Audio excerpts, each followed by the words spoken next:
الحمدللہ رب العالمین والصلاة والسلام علی اشرف الانبیاء والمرسلین وعلی آلہ واصحابہ اجمعین اما بعد فاعوذ باللہ من الشیطان الرجیم بسم اللہ الرحمن الرحیم ان الدین عند اللہ الاسلام صدق اللہ مولانا العظیم وصدق رسولہ النبی الکریم الامین اللہم صلی وسلم علی سیدنا و مولانا محمد معدن الجود والکرم وآلہ وبارک وسلم صلاۃ و سلاما علیک یا سیدی یا رسول اللہ وعلی آلک و اصحابک یا حبیب اللہ۔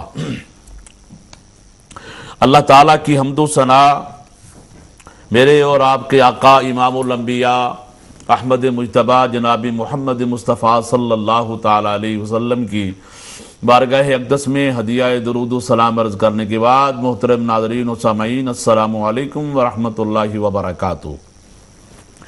آپ احباب کی خدمت میں ہفتہ وار پروگرام فیضان شرعیہ لے کر آپ کی خدمت میں حاضر ہوں، اور یہ پروگرام وہ ہے جس میں آپ لوگوں کے تمام مسائل پر ہم گفتگو کرتے ہیں قرآن و حدیث کی روشنی میں، اور اسی پروگرام میں ہمارا جو ابتداً گفتگو ہوتی ہے وہ کسی نہ کسی ٹاپک پر ہم کرتے ہیں، اور اسی پر پھر آپ لوگوں کے سوالات بھی لیتے ہیں، اور اس کے ساتھ ساتھ آپ کا کوئی بھی شرعی مسئلہ ہو قرآن و حدیث کی روشنی میں کسی سے بھی ریلیٹڈ ہو، مسئلہ آپ کا طلاق کا ہو، جائیداد کا ہو، کسی کی اور سارے جو عورتوں کے حقوق کے حوالے سے، مردوں کے حقوق کے حوالے سے، روزے کے مسائل ہوں، اور پاکیزگی کے حوالے سے، طہارت کے حوالے سے، روزے کے حوالے سے کوئی بھی مسئلہ آپ پوچھنا چاہیں تو اس پروگرام میں آپ پوچھ سکتے ہیں۔ یہ ایک اوپن پروگرام ہوتا ہے آپ کے لیے، جس میں آپ ہر طرح کا سوال یہاں پہ ہمارے علماء کرام سے پوچھ سکتے ہیں۔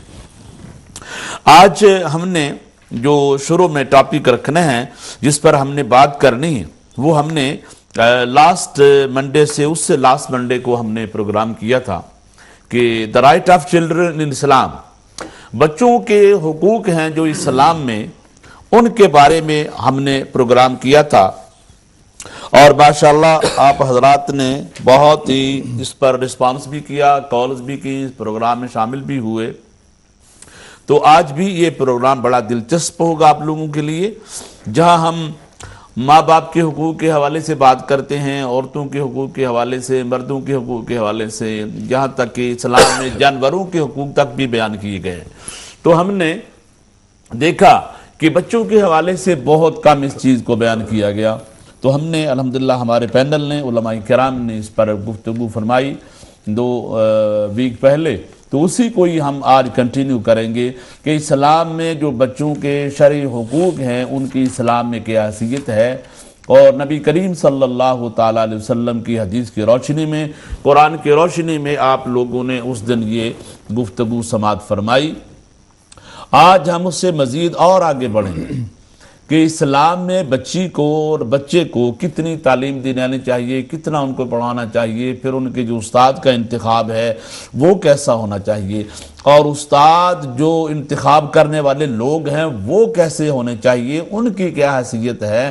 کیا عام بندہ کٹھ کو جو ہے وہ جناب کہ جی میں یہ سارے کام کر لوں گا، اور علم خود اس نے پڑھا ہی نہیں، اور کہ جی کہ یہ میں کمیٹی کا صدر مجھے بنا دیا جائے، مجھے سیکرٹری بنا دیا جائے، میں اس چیز کو چلاؤں گا۔ تو یہ بھی ہم نے دیکھنا ہے کہ حدیث کی روشنی میں کہ وہ جو ہم استاد کا انتخاب کرتے ہیں بچوں کے لیے، تو کیا ان کے اوپر ہمارے جو احباب جو اس سارے معاملات کو دیکھتے ہیں، چلاتے ہیں، تو ان کا بھی تو کوئی مقام ہونا چاہیے نا، ان کی بھی کوئی حیثیت ہونی چاہیے۔ اس پر بھی انشاءاللہ ہم آج بات کریں گے۔ تو میں سب سے پہلے ہمارا جو پینل یہاں پہ تشریف فرما ہے ان سے آپ کی ملاقات کرا دوں۔ ماشاءاللہ ہمیشہ کی طرح بہت ہی پروکار شخصیات میرے ساتھ تشریف فرما ہے، عالم بعمل حضرت علامہ مولانا مفتی محمد یونس مصباحی قبلہ، جو کہ خلیفہ حضور شیخ الاسلام قبلہ مدنی میاں صاحب کے آپ اس پروگرام میں ہمیشہ تشریف لاتے ہیں، اور بڑے احسن انداز میں اور بڑے روحانیت کا ایک پروگرام ہوتا ہے یہ ہمارا، اس میں آپ تشریف لاتے ہیں۔ آپ کو ویلکم کرتا ہوں۔ السلام علیکم ورحمۃ اللہ وبرکاتہ۔ وعلیکم السلام ورحمۃ اللہ۔ علامہ صاحب بہت شکریہ آپ کی تشریف آوری کا۔ حضرت کے ساتھ ہمارے دوسرے مہمان جامعہ غوثیہ رضویہ بلیک برن کے ماشاءاللہ جو درس نظامی کا آپ اس کے صدر مدرس بھی ہیں، اور نوجوان اسکالر ہیں حضرت علامہ مولانا محمد نظام الدین مصباحی قبلہ. آپ بھی پروگرام میں تشریف فرمائے ہیں. خصوصی یہ ہمارا پروگرام ہے آج کا. آپ کو بھی ویلکم کروں گا. السلام علیکم ورحمۃ اللہ. وعلیکم السلام ورحمۃ اللہ. بہت شکریہ دونوں مہمانوں کا. ناظرین کرام یہ ہمارا پینل سے آپ کی ملاقات بھی ہو گئی. ابھی ہم اپنے پروگرام کی طرف چلیں گے. آج کا جو ہمارا ٹاپک ہے اس پر بات کریں گے.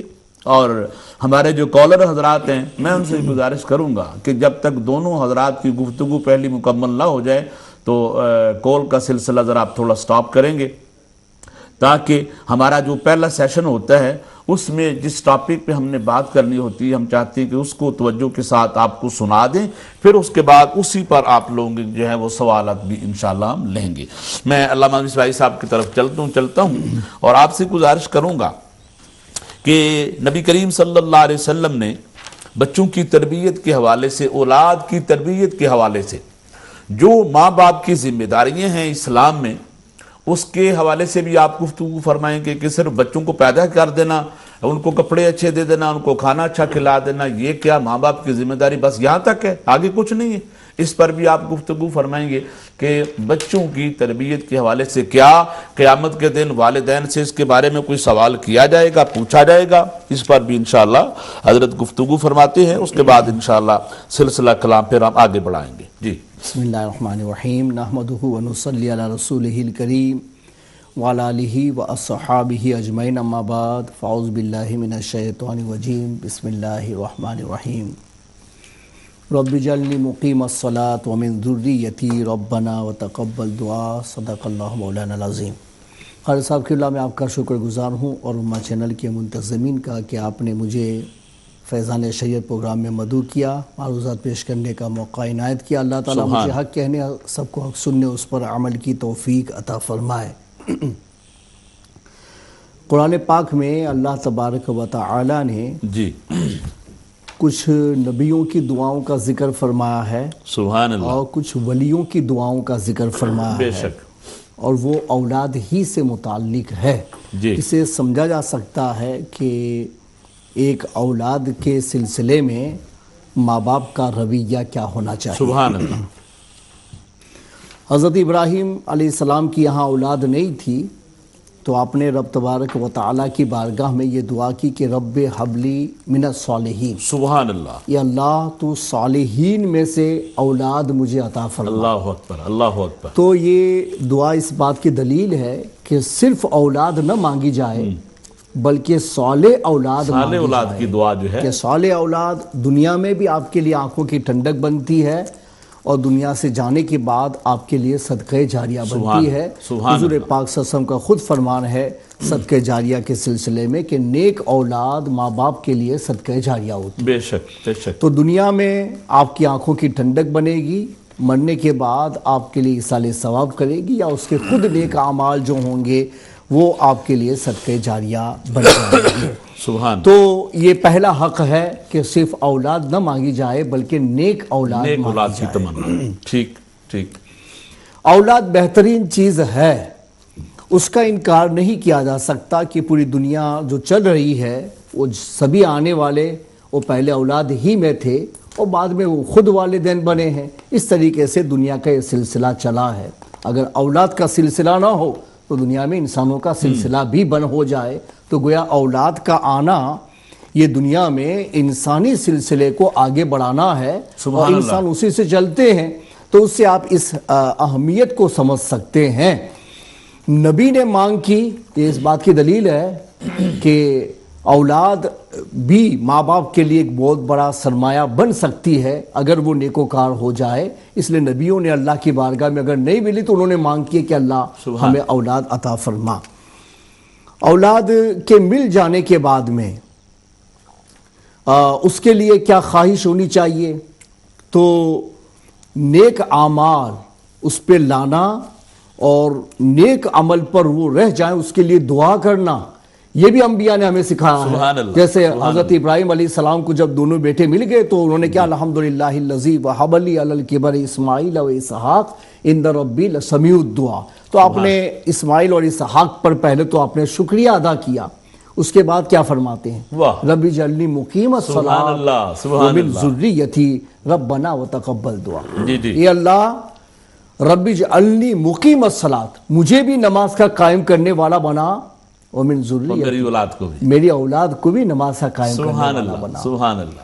ربنا وتقبل دعا، اور اے رب یہ دعا کو قبول فرما فرما، کہ سبحان میں بھی نماز کا قائم کرنے والا رہوں اور میری اولاد اولاد بھی بھی نماز کا قائم کرنے والی رہیں. سبحان. اس سے یہ پتا چلا کہ کوشش تو کرنا ہی ہے. یہ نہیں کہ حضرت ابراہیم سے دعا کر رہے تھے اور کوشش نہیں کر رہے تھے.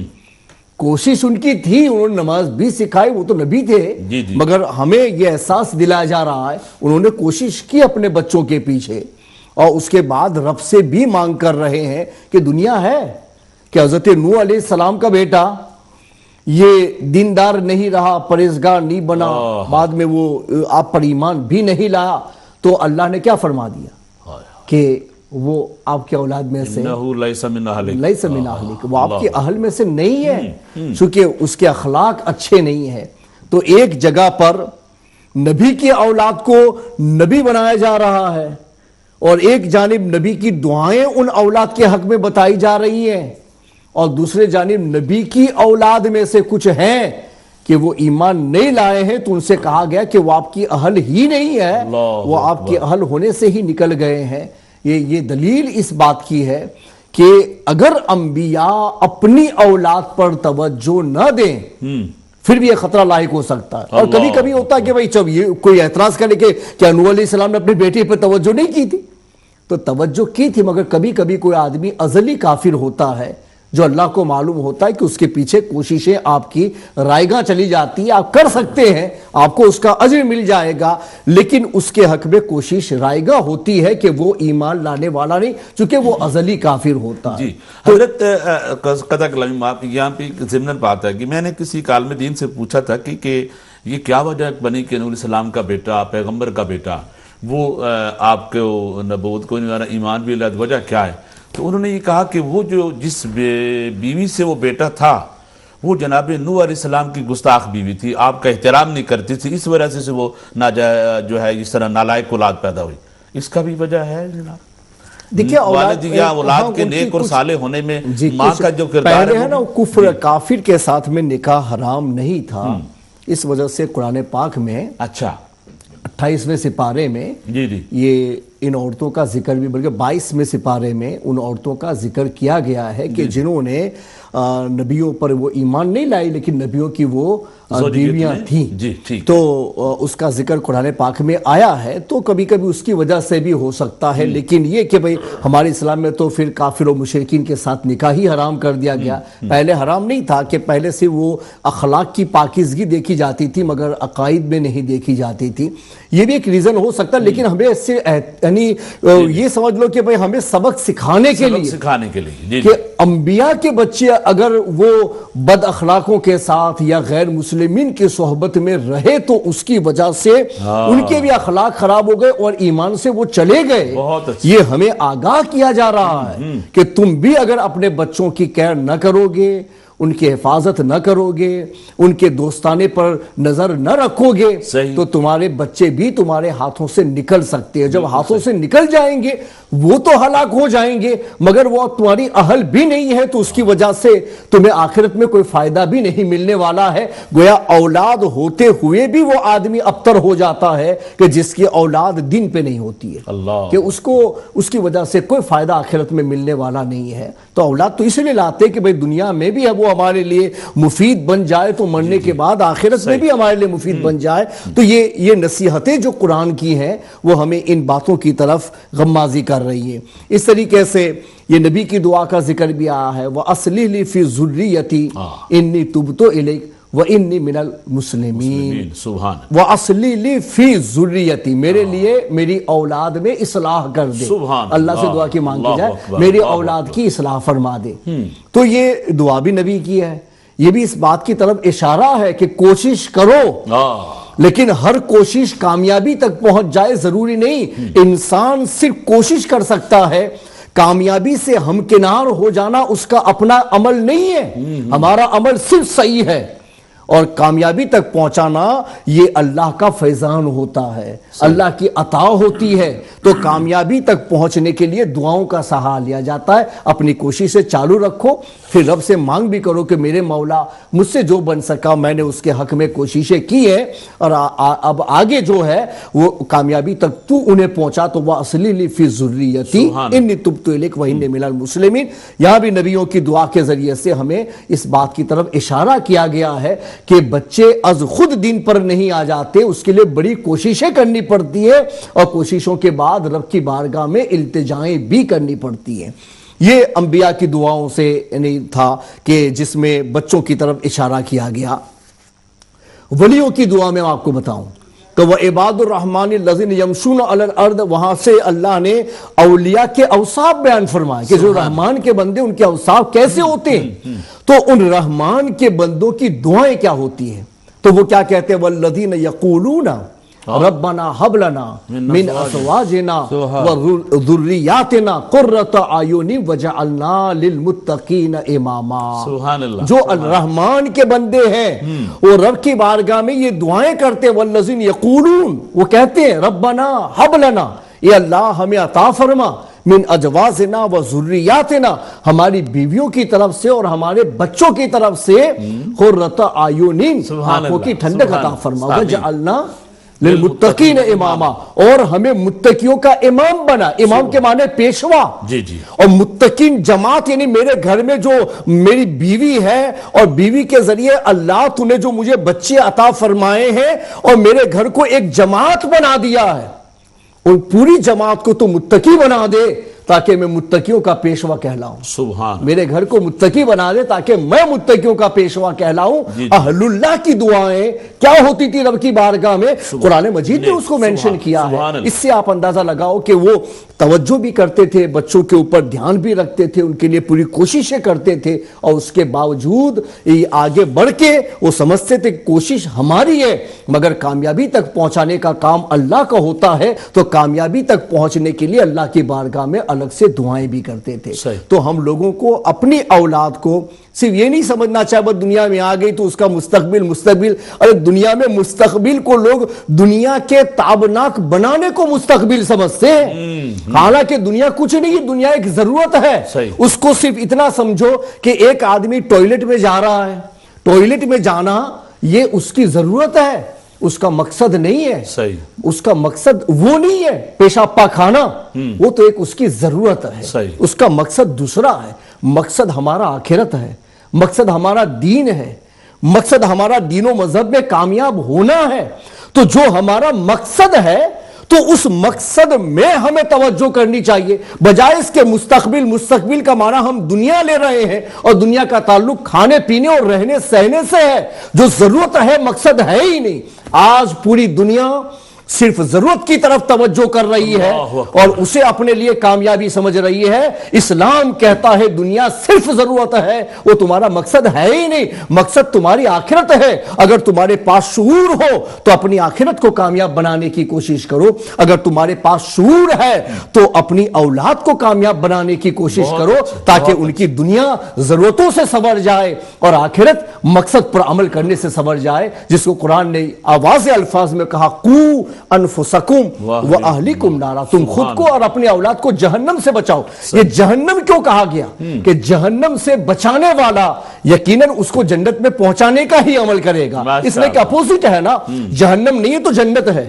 جہنم سے بچاؤ، جہنم سے بچنا بد اخلاقی سے بچنا ہوتا ہے، جہنم سے بچنا گناہوں سے بچنا ہوتا ہے، جہنم سے بچنا نافرمانیوں سے بچنا ہوتا ہے، جہنم سے بچنا اللہ و رسول کی نافرمانیوں سے بچنا ہوتا ہے۔ گویا کہ آپ کو یہ کہا گیا بھائی بچوں ان ناجائز چیزوں سے، نافرمانیوں سے، تو اس کا مطلب اطاعت بالیقین آئے گی۔ قرآن نے واضح کر دیا کہ فمن زحزح عن النار وادخل الجنت فقد فاز، کہ جس کو جہنم سے بچا لیا گیا، دور رکھ کر دیا گیا اور جنت عطا فرما دی گئی، وہ کامیاب ہو گیا۔ تو قرآن نے کامیابی آخرت کی کامیابی کو قرار دیا۔ تو دنیا مقصد ہے، مقصد نہیں ضرورت ہے، آخرت مقصد ہے، فیوچر ہمارا آخرت ہے، اور اسی پر ہمیں توجہ کرنی چاہیے۔ سبحان اللہ، ماشاءاللہ۔ ناظرین کرام، آپ نے ابھی ابتدائی گفتگو علامہ صاحب سے سماعت فرمائی کہ اسلام میں بچوں کی ماں باپ کی جو ذمہ داری ہے دا ڈیوٹی آف پیرنٹس ان اسلام میں جو بچوں کی ڈیوٹی ہے، ماں باپ کی ڈیوٹی ہے بچوں کے حوالے سے، ان کی تعلیم کے حوالے سے، ان کی تربیت کے حوالے سے، اور بچوں کے جو رائٹس ہیں، جو حقوق ہیں، اس کے حوالے سے آج کا یہ ہمارا پروگرام ہے۔ ابھی ہم اذان شاہ کی بریک طرف چلیں گے، اور پھر بریک کے بعد انشاءاللہ آپ احباب کی خدمت ہوں گے۔ علامہ نظام الدین صاحب سے انشاءاللہ میں پھر ملتمس ہوں گا کہ وہ بچوں کی جو ذمہ داریوں کے حوالے سے جو امام احمد رضا فاضل بریلوی رحمۃ اللہ علیہ نے حقوق بیان فرمایا اس کے حوالے سے، اور پھر بچوں کو کتنی تعلیم دلوانی چاہیے، کتنا نہ پڑھانا چاہیے، کیا صرف 2 گھنٹے ہی امام صاحب کے پاس بچوں کو چھوڑ دینا یہ کافی ہے؟ بچوں کی تعلیم ہو گئی، یسرن قرآن بچوں نے پڑھ لیا، طوطے کی طرح رٹ لیا، قرآن کو پڑھ لیا، مطلب کا معنی نہیں، معنی کا پتہ نہیں ہے، جو کچھ پڑھا اس کا پتہ ہی نہیں ہے کیا ہے، کیا یہ کافی ہے ہمارے یہاں بچوں کے لیے؟ اس پر انشاءاللہ علامہ صاحب گفتگو فرمائیں گے اذان شاہ کی بریک کے بعد۔ بسم اللہ الرحمن الرحیم۔ محترم ناظرین، میں اذان شاہ کی بعد اپنے تمام سننے والوں کو، دیکھنے والوں کو خوش آمدید کہوں گا آج کے پروگرام میں۔ آج کا پروگرام ہمارا فضائل شریعہ کا ہفتہ وار یہ پروگرام ہے، اور آج کا ہمارا جو ٹاپک ہے وہ ہیں بچوں کے حقوق اسلام میں کیا ہیں، اور بچوں کی جو ذمہ داری ہیں ماں باپ پر اسلام میں اپنے اہل و عیال کو، اپنے بچوں کی تربیت کرنا، اس کے بارے میں ماں باپ کی کیا ذمہ داریاں ہیں، اس پر ہم گفتگو کر رہے ہیں۔ اور میں ابھی علامہ قبلہ نظام الدین صاحب کی طرف چلوں گا، ان سے میں نے جو گزارشات پیش کی ہیں اس پر انشاءاللہ آپ گفتگو فرمائیں گے۔ بچوں کی تعلیم و تربیت کے حوالے سے بچوں کو ہمیں کتنی تعلیم دلوانا چاہیے، بچی کو بھی اور بچے کو بھی، دونوں پر اس پہ انشاءاللہ گفتگو فرمائیں گے۔ اور پھر جو یہاں کا جو نظامی تعلیم ہے اس کے حوالے سے میں نے اشارہ کیا کہ کیا یہاں بچوں کو صرف 2 گھنٹے بھیجنا اور صرف قاعدہ پڑھا دینا، نماز پڑھا دینا، یا یہاں تک کہ ہم لوگ کرتے ہیں، آگے اپنے بچوں کو دین کی تعلیم کی جو اہمیت ہے اس کی طرف نہیں لے جاتے، بلکہ دنیاوی تعلیم کی طرف ہم زیادہ توجہ دیتے ہیں۔ تو میں چاہوں گا کہ امام احمد رضا فاضل بریلوی رحمۃ اللہ علیہ نے جو بچوں کے حقوق کے حوالے سے لاسٹ ویک حضرت نے بیان کیا تھا، لیکن کچھ اس میں چیزیں رہ گئی تھیں، ان کو بھی انشاءاللہ کور کریں گے۔ جی بسم اللہ۔ الحمدللہ والصلاة والسلام علی رسول اللہ وعلی آلہ واصحابہ الکرام اجمعین۔ سبحان اللہ۔ حضرت مولانا قاری زمان صاحب، آپ کا شکریہ کہ اتنے حسین پروگرام کے ساتھ پھر آپ نے دعوت دی۔ اللہ تعالیٰ آپ کو جزائے خیر عطا فرمائے۔ آمین۔ علامہ مولانا مفتی محمد یونس صاحب نے بہت عمدہ طریقے سے اپنے اس مضمون کو آپ نے بیان فرمایا۔ جی جی۔ امام اہل سنت رضی اللہ تعالیٰ عنہ نے جو حقوق بیان کیے ہیں اس میں سے میں نے اس مرتبہ چند بیان کیے تھے۔ بسم اللہ۔ اب مزید آگے آپ ارشاد فرماتے ہیں کہ اگر بچے کا نام خاص طور سے محمد رکھے تو اس کی تعظیم و تکریم کرے، علیہ وسلم، بلکہ یہاں تک فرماتے ہیں کہ مجلس میں اس کے لیے جگہ چھوڑے، جی، مارنے اور برا کہنے میں احتیاط رکھے، جو مانگے بروجہ مناسب دے۔ سبحان اللہ۔ فرماتے ہیں پیار میں چھوٹے لقب بے قدر نام نہ رکھے کہ پڑا ہوا نام مشکل سے چھوٹتا ہے۔ ہاں، گڈو فڈو نہ بچپن سے پکارے، یعنی جو نک نیم ہوتے ہیں ہاں، وہ نہیں، ورنہ پورا پھر نام۔ بڑے ہو کے بھی لوگ ایسا ہی بولیں گے۔ صحیح صحیح۔ فرماتے ہیں کہ ماں خواہ نیک یا دایا نمازی صالحہ شریف القوم سے 2 سال تک دودھ پلوائے۔ اللہ اکبر۔ اور ابھی جو آپ نے کہا تھا اس کی طرف اشارہ کیا کہ رذیل یا بد افعال عورت کے دودھ سے بچائے، ہاں، کہ دودھ طبیعت کو بدل دیتا ہے۔ صحیح۔ بچے کا نفقہ، اس کی حاجت کے سبب سامان مہیا کرنا خود واجب ہے، جن میں حفاظت بھی داخل ہے۔ فرماتے ہیں کہ اپنے حوائج و ادائے واجبات شریعت سے جو کچھ بچے اس میں عزیزوں، قریبوں، محتاجوں، غریبوں، سب سے پہلے حق عیال و اطفال کا ہے، جو ان سے بچے وہ اوروں کو پہنچے۔ اللہ، یعنی جو ہم کماتے ہیں اس میں سب سے پہلا ہمارے بعد حق جو ہے ہماری اولاد کا ہے، اس کے بعد جو ہے ہمارے ماں باپ ہے اور دوسرے رشتہ داروں کا ہے۔ بچہ کو پاک کمائی سے روزی دے کہ ناپاک مال ناپاک ہی عادتیں ڈالتا ہے۔ پھر آگے فرماتے ہیں کہ ان کے ساتھ پیار اور محبت کا سلوک کرے، ان سے ہنسنے کھیلنے اور بہلنے کی باتیں کرے، اور فرماتے ہیں یہاں تک کہ نماز اور خطبہ میں بھی ان کا لحاظ رکھے۔ اللہ اکبر۔ اسی لیے تو آقا علیہ السلام نے حسنین کریمین کے لیے خطبہ چھوڑ دیا تھا۔ تو علامہ یونس خطبہ دے رہے ہو، ان کا چھوٹا بچہ اگر آ جائے تو یہ بھی تھوڑی دیر کے لیے خطبہ موقوف کر سکتے ہیں۔ اللہ بچوں کا اتنا احترام کرنا سبحان ہے، اللہ، آج بھی کر سکتے ہیں، آج بھی کر سکتے ہیں۔ اللہ اکبر، اللہ اکبر۔ فرماتے ہیں کہ بہلانے کے لیے جھوٹے وعدے نہ کرے کہ تجھے کل جو ہے یہ چیز لا دوں گا وہ لا دوں گا، ایسا نہ کرے، بلکہ جائز وعدے کرے۔ اور فرماتے ہیں کہ اگر چند بچے ہو تو سب کو برابر اور یکساں دے، ہاں کوئی اگر دینی فضیلت رکھتا ہے تو یہ الگ بات ہے۔ اور فرماتے ہیں کہ جب بھی سفر سے آئے تو ان کے لیے تحفہ ضرور لائے۔ اللہ فرماتے ہیں اگر بیمار ہو جائے تو ان کا علاج کرے اور سخت اور مودی علاج سے ان کو بچائے۔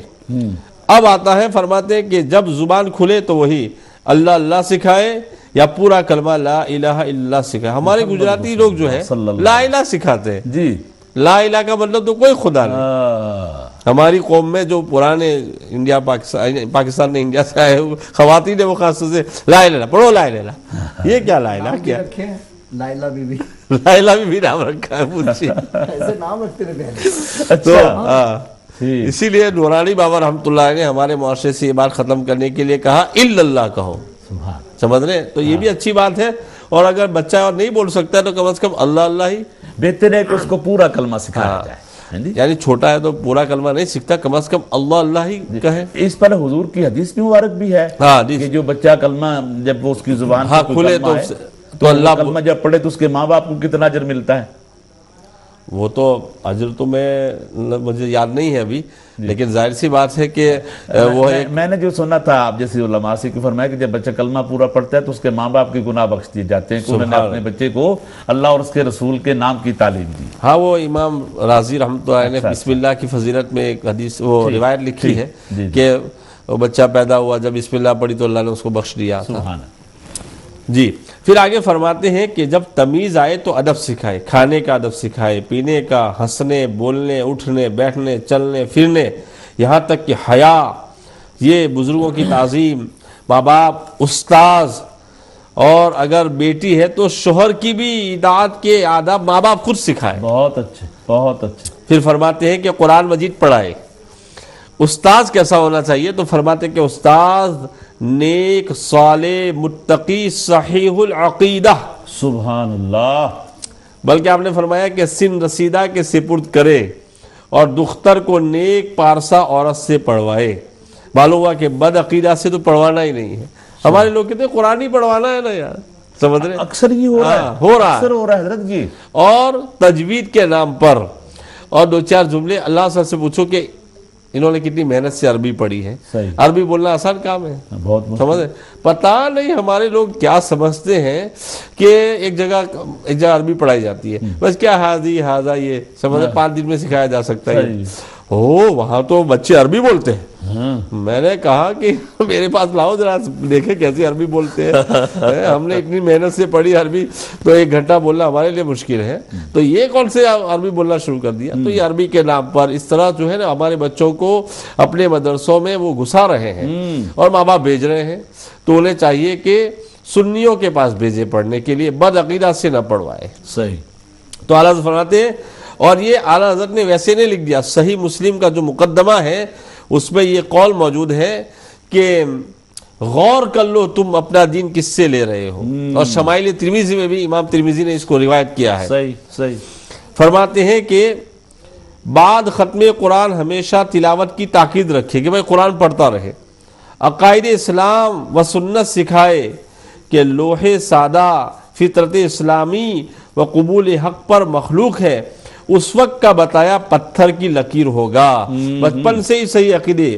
پھر فرماتے ہیں کہ حضور اقدس رحمت عالم صلی اللہ علیہ وسلم کی محبت تعظیم ان کے دل میں ڈالے کہ اصل ایمان و عین ایمان ہے، اور مولا کائنات نے فرمایا کہ اللہ کے نبی کی محبت اور اہل بیت کی محبت اور قرآن کی تعلیم ان کو دو۔ پھر آگے فرماتے ہیں کہ ان کے دل میں آل، اصحاب، اولیاء، علماء کی محبت و عظمت تعلیم کرے کہ اصل سنت و زیور ایمان بلکہ باعث بقائے ایمان ہے۔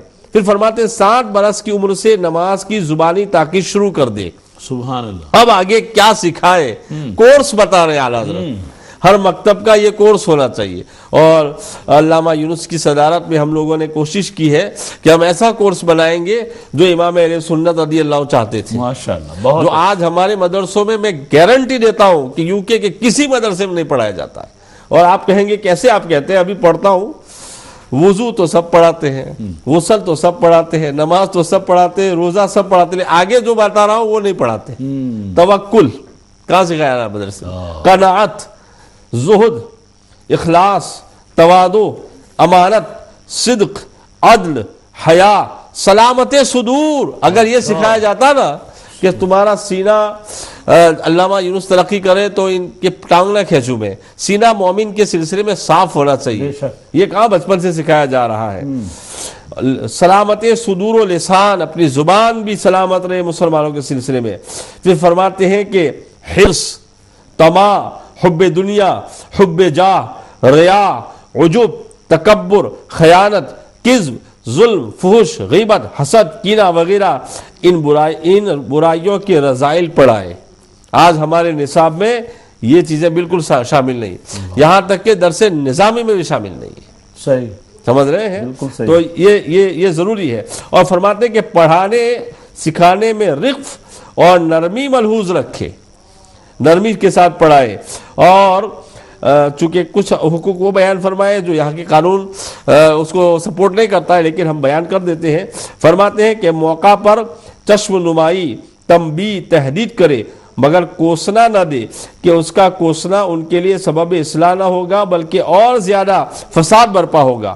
اور یہاں تو منع ہے، لیکن فرماتے ہیں کہ اگر ضرورت پڑے تو منہ پر نہ مارے۔ اللہ اکبر۔ اکثر اوقات تحدید و تخویف یعنی ڈرانے پر قادر رہے، کوڑا کمچی اس کے پیش نظر رکھے کہ دل میں رعب رہے، زمانے تعلیم میں ایک وقت کھیلنے کا بھی دے۔ اچھا، اعلیٰ حضرت جیسا عالم لکھ رہا ہے۔ ہم جس مدرسے میں سننے والے سن رہے ہوں گے تو معاف رکھے ہمیں کہ یہ علامہ صاحب نے آ کے ہمیں کھیلنا مطلب تھوڑا سا دیا ٹائم، کھیلنے کے لیے بھی بعض لوگ تو ٹائم نہیں دیتے، ہمارے استاد اتنے سخت طبیعت تھے، کھیلنے کا بھی موقع نہیں دیتے۔ اعلیٰ حضرت کیا لکھتے ہیں؟ ہاں آپ کیا فرماتے ہیں امام صاحب کو اس کو بچوں کو کھیلنے کا موقع؟ ہاں، زمانے تعلیم میں ایک وقت کھیلنے کا بھی دے کہ طبیعت نشاط پر باقی رہے۔ اگر ہر وقت پڑھتے رہو گے تو کیا بچوں کو یاد ہوگا؟ اس لیے کھیلنے کا، وہ بھی جائز کھیلنے کا موقع دینا چاہیے۔ پھر فرماتے ہیں کہ ہرگز بری صحبت میں نہ بیٹھنے دے کہ یار بد مارے بد سے بدتر۔ اللہ اکبر، دشمن سے وہ زیادہ خطرناک۔ فرماتے ہیں کہ جو برا دوست ہوتا ہے وہ برے سانپ سے بھی بدتر ہوتا ہے۔ پھر فرماتے ہیں یہ اس ملک میں تو ہمیں خاص طور سے اس پر توجہ دینی چاہیے، نہ ہرگز بہار دانش، مینا بازار، مثنوی غنیمت وغیرہ کتب عشقیہ و غزلیات فسقیہ دیکھنے دے کہ نرم لکڑی جدھر جھکائے جھک جاتی ہے۔ اور صحیح حدیث سے ثابت ہے کہ لڑکیوں کو سورہ یوسف شریف کا ترجمہ نہ پڑھایا جائے کہ اس میں مکر زنا کا ذکر فرمایا ہے، پھر بچوں کو خرافات شاعران میں ڈالنا کب بجا ہو سکتا ہے؟ پھر فرماتے کہ جب 10 برس کا ہو جائے تو نماز پڑھائے اس کو۔ اس کا مطلب یہ ہوا کہ 10 برس کی عمر میں موٹے نماز کے مسائل معلوم ہونے چاہیے۔ سبحان اللہ۔ پھر آگے آپ فرماتے ہیں کہ لڑکوں کو سورہ مائدہ کی تعلیم دے۔ اچھا، بچوں کو، لڑکوں کو جی سورہ مائدہ پڑھائے، ہمارے کورس میں یہ بھی شامل ہونی چاہیے۔ اور لڑکیوں کو سورہ نور کی تعلیم دے۔ اللہ اکبر، اللہ تو لڑکیوں کو ہمیں سورہ نور پڑھانی چاہیے اور لڑکوں کو سورہ مائدہ پڑھانی چاہیے۔ پھر فرماتے ہیں کہ جب جوان ہو جائے تو شادی کرے، لیکن شادی میں بھی رشتے میں تمام چیزوں کا خیال رکھے۔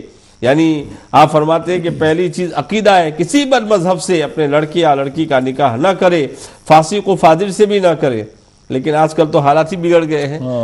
مجھے بتاؤ، یہ میں تو خالی ایک دعوت فکر دے رہا ہوں کہ آج شریف الطبع، ہم تو چلو انڈیا سے آئے ہیں، لیکن جو یہاں کے پیدا شدہ کچھ بچے ہم جانتے ہیں شریف الطبع، لیکن یہاں کی لڑکیوں کو جب وہ رشتے پیش کیے جاتے ہیں تو یا تو انہیں داڑھی مانے آتی ہے یا انہیں جو ہے دینی لباس مانے آتا ہے، حالانکہ شریف الطبع۔ اور میں یہ کہتا ہوں کہ اگر ان کے ساتھ بیاہ دی جائے تو لائف ٹائم ماں باپ آنکھ بند کر کے سو جائیں، نہ انہیں تکلیف پہنچائے، نہ وہ کبھی طلاق دے سکتے ہیں ایسے۔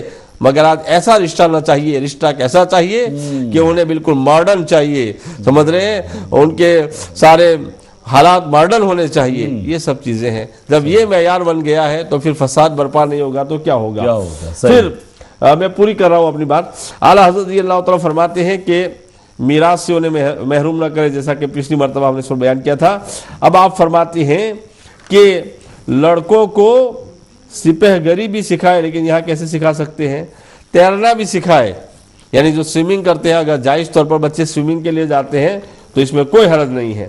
لڑکوں کو پڑھنا لکھنا اچھی طرح سکھائے، اور فرماتے ہیں اعلیٰ حضرت رضی اللہ عنہ کہ جب ختنہ کرے تو اعلان کے ساتھ بتائے کہ ہمارے پوتے بیٹے کا ختنہ ہو رہا ہے۔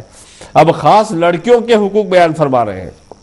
فرماتے ہیں کہ بیٹوں سے زیادہ دلجوئی رکھے کہ ان کا دل بہت تھوڑا ہوتا ہے، دینے میں انہیں اور بیٹوں کو کانٹے کی تول پر برابر رکھے۔ اللہ اکبر، اللہ جو اکبر۔ چیز دے پہلے لڑکیوں کو دے پھر بیٹوں کو دے۔ 9 برس کی عمر سے نہ اپنے پاس سلائے نہ بھائی وغیرہ کے ساتھ سونے دے۔ اس عمر سے خاص نگہداشت شروع کرے۔ شادی برات میں جہاں گانا ناچ ہو ہرگز نہ جانے دے۔ اگر خاص اپنے بھائی کے یہاں ہو کہ گانا سخت سنگین جادو ہے اور اس نازک شیشیوں کو تھوڑی ٹھیس بہت ہے، بلکہ ہنگاموں میں جانے کی مطلق بندش کرے، گھر کو ان پر زندہ کر دے، بالا خانوں پر نہ رہنے دے، زندہ کر دے، بالا خانوں پر نہ رہنے دے، گھر میں لباس و زیور سے آراستہ کرے کہ پیام رغبت کے ساتھ آئیں، یعنی لڑکیوں کو گھر میں سنوار کے رکھے۔ جب کفو ملے نکاح میں دیر نہ کرے، حتی الامکان 12 برس کی عمر میں بیاہ دے۔ کون شادی کرتا ہے 12 برس کی عمر میں؟ زنہار کسی فاسق فاجر خصوصاً بد مذہب کے نکاح میں نہ دے۔ فرماتے ہیں کہ یہ 80 حق ہیں جو فقیر نے احادیث مرفوعہ جو خیال میں آئی ان سے بیان کر دیے۔ کچھ تو مستحب ہیں لیکن کچھ واجب ہیں، اور وہ خاص طور سے 6 ہیں۔ وہ یہ ہیں: نفقہ، خرچہ دینا، یہ واجب ہے۔ اگر باپ خرچہ نہ دے تو حاکم زبردستی خرچہ دلائے، دینا ہی پڑے گا۔ اچھا، ہاں۔ دوم، دودھ پلانا، کہ اگر ماں دودھ نہ پلائے تو کسی دائی کے ذریعہ دودھ پلائے لے، اور اگر مفت نہ ملے تو تنخواہ دے کر بھی دودھ پلانا واجب ہے۔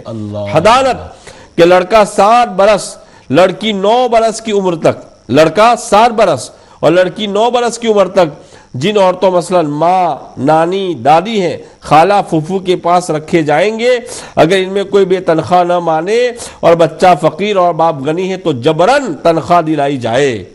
یعنی 7 برس اور لڑکی 9 برس تک اگر ماں چلی گئی ہے یا انتقال کر گئی ہے تو ان کے پاس رکھے، اور یہ اس کو حضانت کہا جاتا ہے۔ پھر فرماتے ہیں کہ جب حضانت پوری ہو جائے، یعنی لڑکے کا 7 برس پورے ہو جائے، لڑکی 9 برس کی ہو جائے، اب باپ کی ذمہ داری ہے کہ اپنے حفظ و صیانت میں لے، اور یہ باپ پر کرنا واجب ہے۔ اگر نہ کرے تو حاکم شرع اس کو مجبور کرے کہ تجھے کرنا پڑے گا۔ اور پھر فرماتے ہیں کہ ان کے لیے ترکہ باقی رکھے تاکہ وہ محتاج نہ ہو۔ اور آخری بات فرماتے ہیں کہ باپ کو جو حق حاصل ہوتا ہے کہ نابالغ کا وہ نکاح کر دے، تو فرماتے ہیں کہ غیر کفو میں نہ کرے، اور بالکل ایسے لوگوں میں نہ کرے جو نسب کے لحاظ سے، مذہب کے لحاظ سے، پیشہ کے لحاظ سے، کام کاج کے لحاظ سے ایسے ہوں کہ لڑکی کو آر محسوس ہو، ایسوں سے نکاح نہ کرے، بلکہ اگر ان کا نکاح کرنا ہے تو صالح صحیح العقیدہ مسلمان سے کرے۔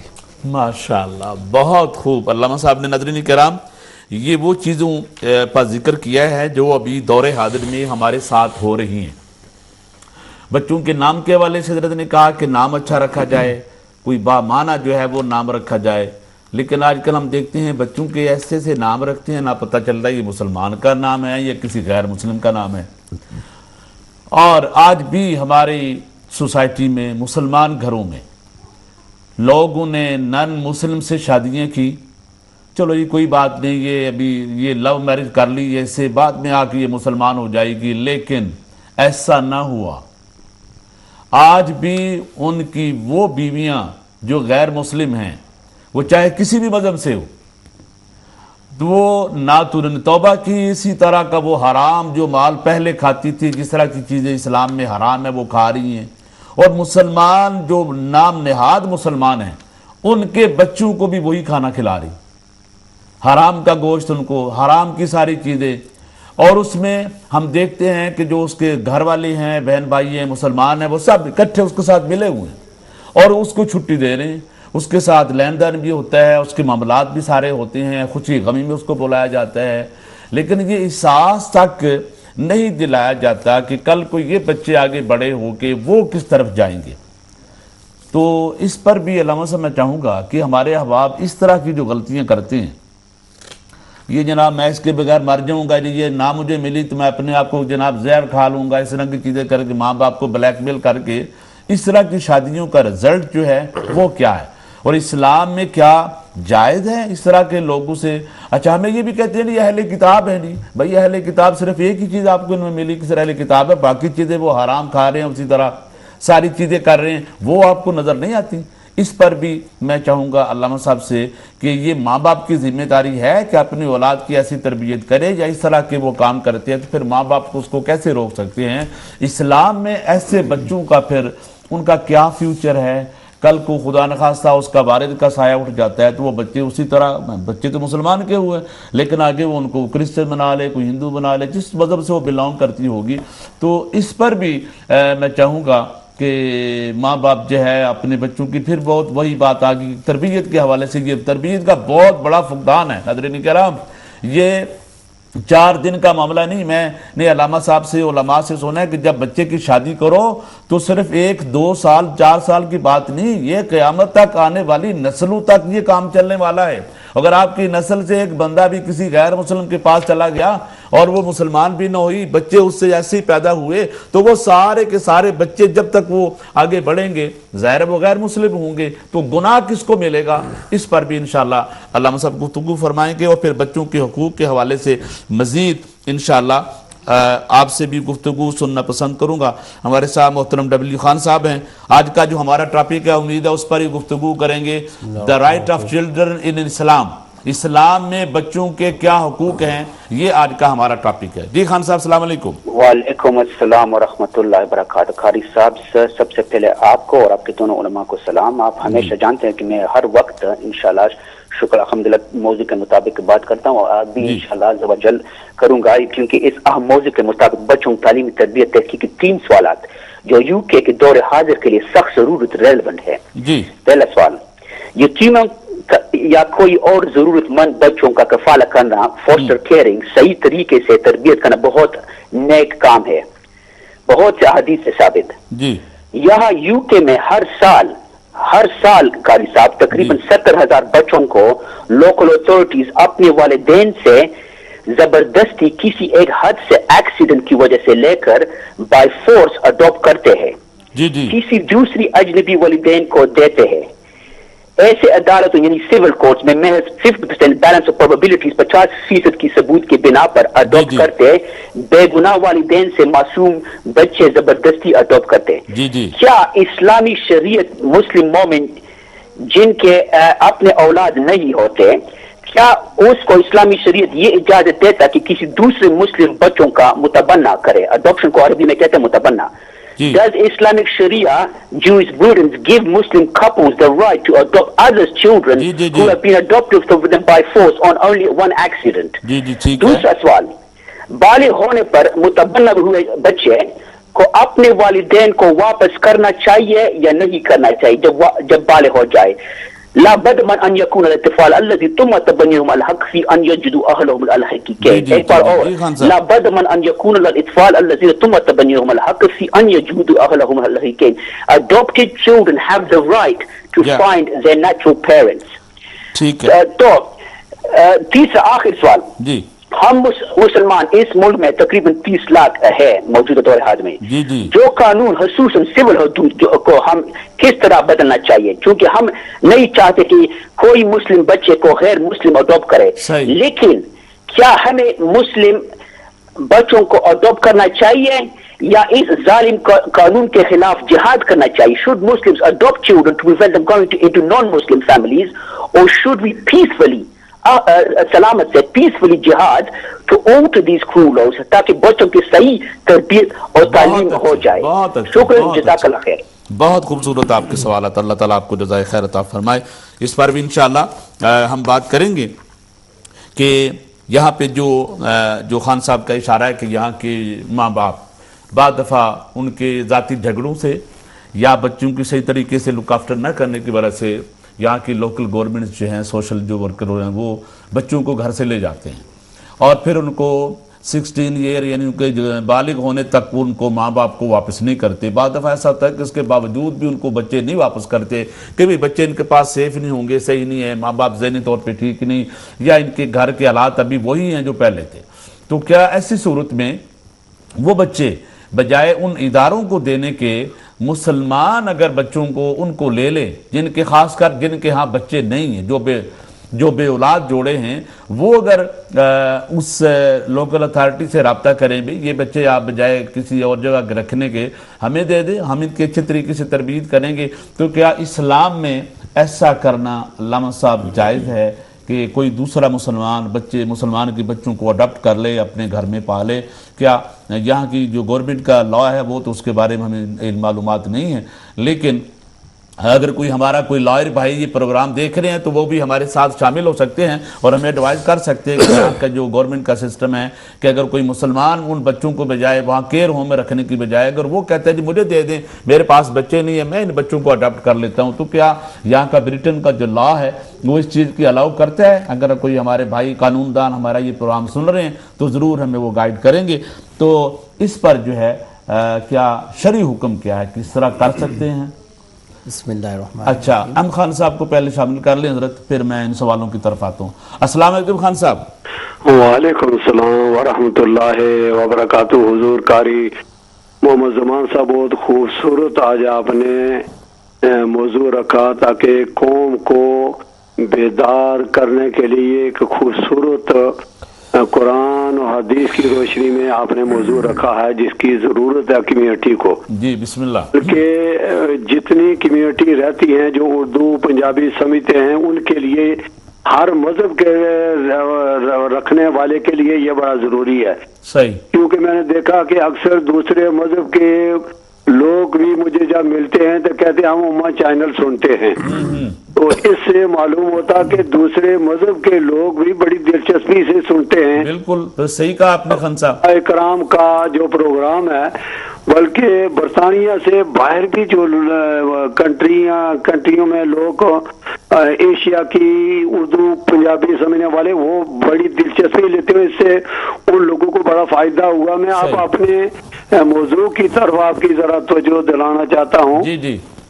جیسا کہ آپ نے ارشاد فرمایا کہ مسلمان کمیونٹی کو بیدار ہونا چاہیے, یہ بہت قرضہ ہے مسلمان کمیونٹی کے لیے بچے اڈاپٹ کرنے, اور اب اڈاپٹ تو کر لیتے ہیں لیکن اس کی رکھوالی, اس کا طریقہ کار قرآن حدیث میں علماء کرام واضح فرمائیں تاکہ ایک آدمی اتنی بڑی ڈیوٹی لے اور ڈیوٹی لینے کے بعد صبح شام اس کی خدمت کرے, اور جو خدمت کرنے کے بعد جو طریقہ اسلام نے بتایا اس پر اگر نہ عمل کیا تو پھر اس کی محنت ضائع نہ ہو جائے. اس کی محنت ضائع کرنے سے بڑا نقصان ہوگا.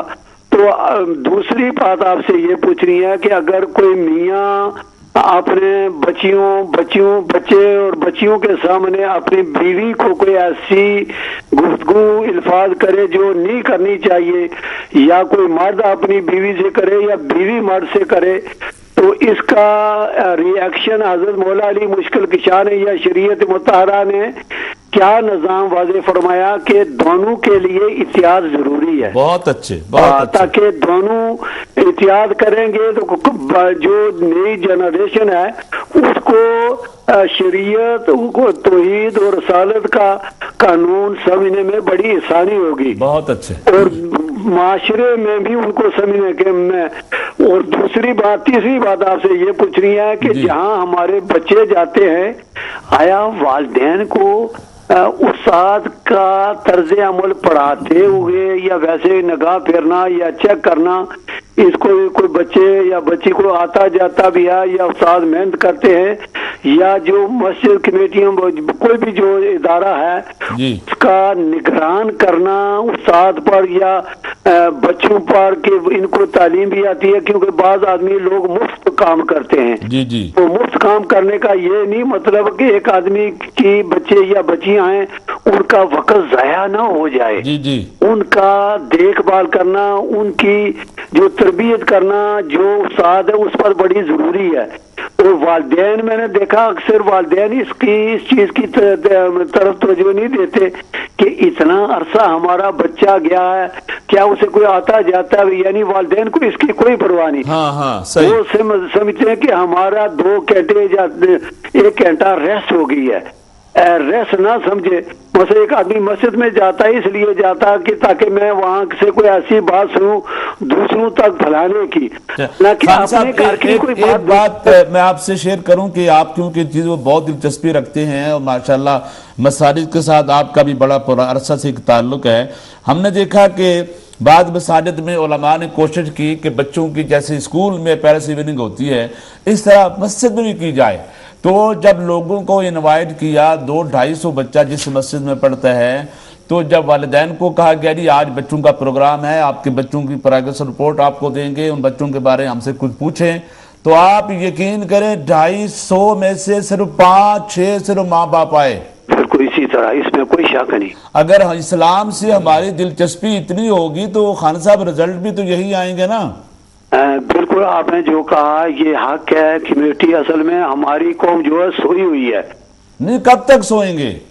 اس کو جگانا آپ لوگوں کا کام ہے. جس طرح آپ نے یہ موضوع آج نہیں ہونا چاہیے، بلکہ میں تو ریکویسٹ کروں گا آپ سے اور آپ کی انتظامیہ علماء کرام سے، اس کو کئی ہفتے لگانے چاہیے کہ لوگ آئیں. جیسا کہ آپ نے فرمایا کہ جو قانون دان ہیں اس قانون کو، برٹش قانون کو سمجھتے ہیں، وہ ہماری بچیاں وہ نوجوان آئیں جی آپ کو مشورہ دیں کہ قانون برطانیہ کا قانون یہ کہتا ہے جی اور اسلامی قانون یہ کہتا ہے، یہ دونوں میں اتنی اجازت ہے، یہ آپ آگے طے کر سکتے ہیں. صحیح. بہت ساری سلیسیٹر لڑکیاں بھی ہیں اور لڑکے بھی ہیں جو یہاں عمان چینل پر آتے بھی رہے. بعض دفعہ آپ کا اکثر وہ پروگرام سنتے ہیں. جی جی میں بعض لڑکیوں کو اچھی طرح جانتا ہوں، کہتی ہے کہ ہم عمان چینل پر سنتے رہتے ہیں پروگرام. بلکہ میں آپ سے ایک بات شیئر کروں گا کہ افغانستان کی ایک بچی مجھے ایک دفعہ بیت المقدس میں ملی، تو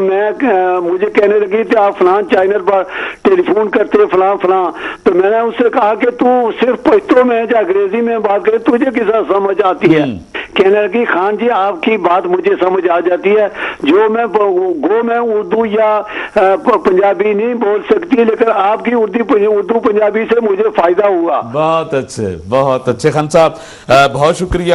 اللہ آپ کو جزائے خیر عطا فرمائے. بھی بریک کا وقت آ گیا، بریک لیتے ہیں اور بریک کے بعد جو خان صاحب نے بات کی ہے اس کے حوالے سے محترم ڈبلیو خان صاحب نے جو سوالات کیے ہیں اس پر علامہ مصباحی صاحب اور علامہ نظام الدین پہلے اس پر ہم گفتگو کریں گے، پھر اس کے بعد اپنے ٹاپک کو آگے بڑھائیں گے. چھوٹی سی بریک کے بعد ملتے ہیں فیضان شریعہ کے پروگرام میں. اللہ الرحمن الرحیم. محترم ناظرین ویلکم بیک. فیضان شریعہ کا پروگرام لے کر آپ کی خدمت میں حاضر ہوں، اور آج کا جو ٹاپک ہے وہ بڑا فیورٹ ٹاپک ہے آپ لوگوں کا، اور میں امید کروں گا کہ بہت سارے احباب اس میں آپ کالز کریں گے، اور بچوں کے جو رائٹس ہیں، بچوں کی جو ڈیوٹیز ہیں ہماری، اس کے حوالے سے ہمیں کیا کردار ادا کرنا چاہیے. بچہ آپ کا فیوچر ہے، بچے یہ آپ کا خزانہ ہیں، اور خزانوں کو ہمیشہ بڑا محفوظ طریقے سے رکھا جاتا ہے اور بڑا بچا کے رکھا جاتا ہے.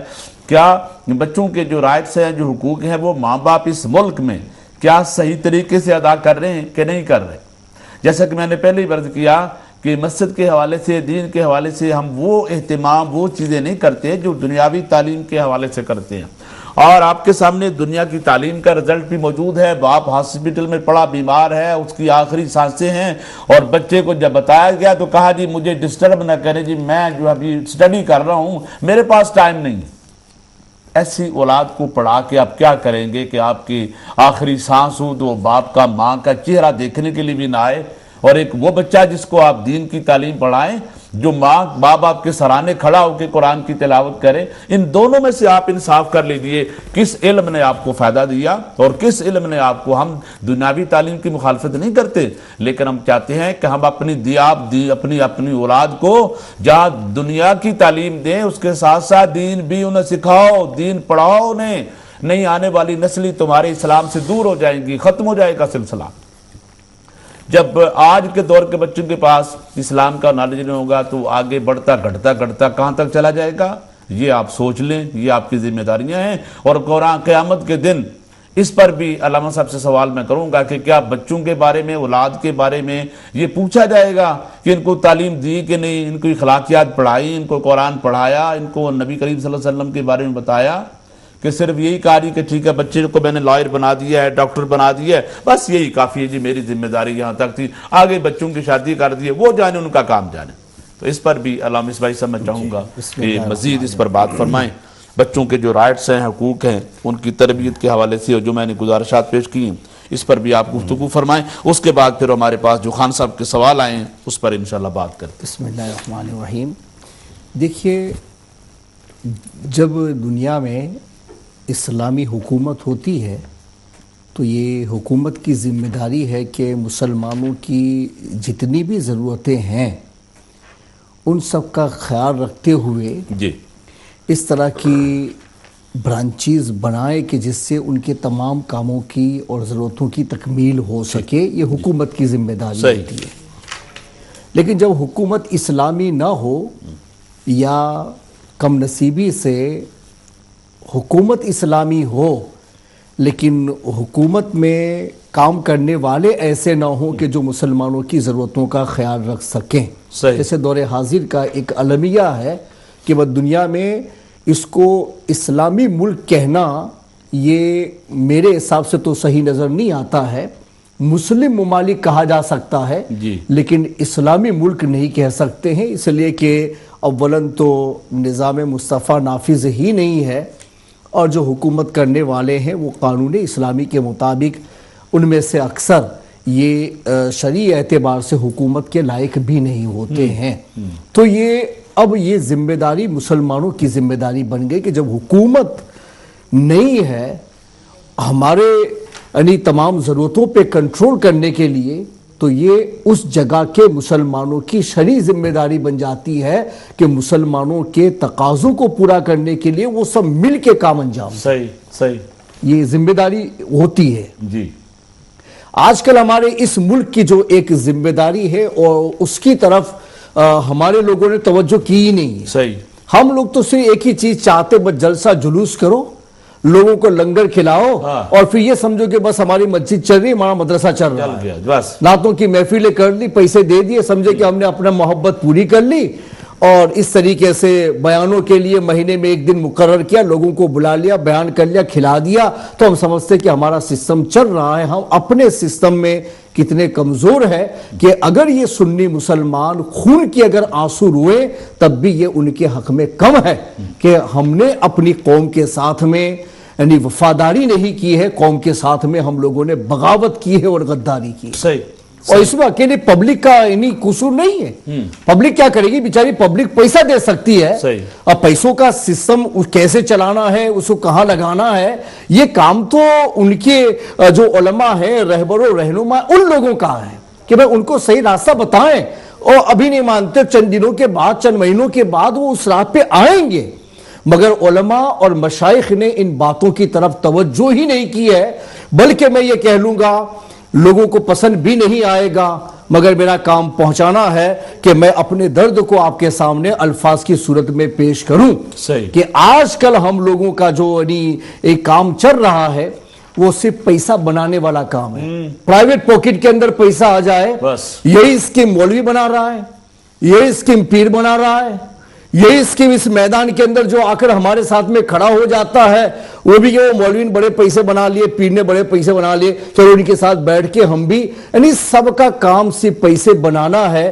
مگر قوم کہاں جا رہی ہے، ہماری نسلوں کے ساتھ کیا ہو رہا ہے، آنے والے زمانے میں ہمارے کیا چیلنجز ہیں، ان چیلنجز کے لیے ہمیں کیا کرنا ہے، اس پر نہ کسی کی سوچ ہے، نہ کسی کی فکر ہے، نہ کوئی اس کام کے لیے تیار ہے، نہ کوئی آگے بڑھنے کے لیے تیار ہے۔ صحیح، وہ کیا ہے کہ بھائی یہاں آج کل یہ پیرنٹس کا بہت بڑا پرابلم ہوتا جا رہا ہے ہمارے ملک میں، ہسبینڈ وائف لڑتے ہیں، پھر ڈیورس ہو جاتا ہے، اب اس کے بعد میں ان کی مار پیٹ اتنی ہوتی ہے کہ ان کو حکومت ظالم گردان دیتی ہے، تو پھر ان سے بچے لے کر کے دوسروں کے حوالے کر دیے جاتے ہیں۔ صحیح، اب اس میں مسلمانوں کے پاس تو کوئی ایسا سسٹم نظر نہیں آتا ہے، اگر ہوگا ایک آدھ دو تو وہ انف نہیں ہے، لاکھوں مسلمان یہاں ہے، 3 ملین اگر مسلم یہاں ہے تو ان کے لیے ہر جگہ پر ایک ادارہ ہونا چاہیے کہ اگر ہمارے مسلم پیرنٹس کا کوئی پرابلم آتا ہے اور حکومت اگر ان سے بچے چھین لیتی ہے